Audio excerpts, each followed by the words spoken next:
Good morning, Paul Georgie from Allendale. It's November 14th, Wednesday morning, and we're getting a little follow-through bounce here from overnight markets from the close of yesterday in the futures and nearby contracts of corn, soybeans, and wheat. So that's helping traders and getting traders excited.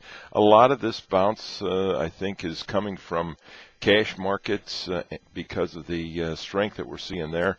CIF basis is stronger overnight in the corn and the soybeans. Much stronger prices there, maybe an indication that we could be finally seeing some export business, or they're trying to procure enough grain and get it into the Gulf area to ship out existing commitments.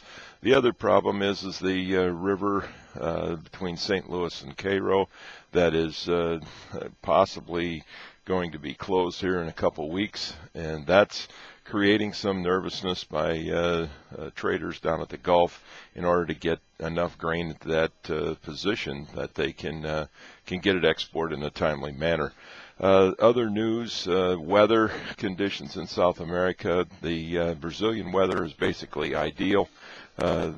Rains where they're needing rains and no rain where they're not needing rains. Argentina should be in a much better situation as they've got some open weather here for the next week into Wednesday, Thursday of next week, and should give some farmers down there the ability to get this crop in the ground, and even though they're running behind now, they've got a chance to catch up with some of the drier weather. There is some minor weather systems moving through with that will affect just parts of the area with minimal amounts of rain here over the weekend. The USDA did announce the crop conditions report yesterday afternoon. Put the wheat conditions in the good to excellent at 36%. That's down 3%. Trade was looking for about a 1% decline, and that's the lowest level since the 1991 crop. So we've got a wheat crop that's going into dormancy here in record poor conditions, and that could and should provide some underlying support for this for the wheat market as well. Other markets around the world, we've got the Asian stocks trying to find some support here. However, European markets are under a bit of pressure here today as there is some strikes, some austerity strikes in 4 different countries. That's causing some nervousness there. And we've also got the physical cliff situation here in the U.S.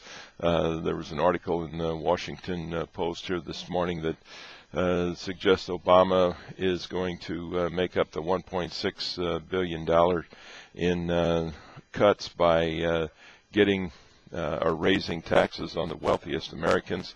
That seems to be not leading us in the same direction as he said when he was elected, that we're willing to negotiate. So there's looks like there will be some standoff in Washington, and continue to see headlines that will affect traders' attitude as we go forward here into the end of the year. Open interest in the grain markets, not much change yesterday, although we did see a sizable decline in open interest in corn, 8,400 contracts yesterday on the rally. So watch that as we go forward here in the grain markets. In the livestock trade, we had choice cutouts up 8 cents, selects up 88. Pork cutouts were down sharply, down 161. We've got a cattle on feed report coming out here on Friday.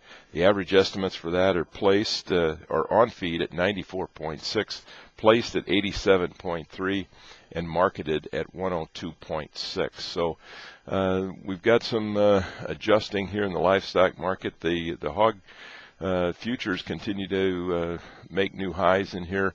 We're getting a bit concerned with some of the underlying weakness that we're seeing in pork product and cash markets, that futures might be getting ahead of themselves. Stay in touch with your Allendale representative on that, and we'll keep you informed there. If you got any questions, don't hesitate to give us a call at 800-262-7538. We wish everybody a very successful trading day, and I'll talk to you tomorrow morning. Thank you.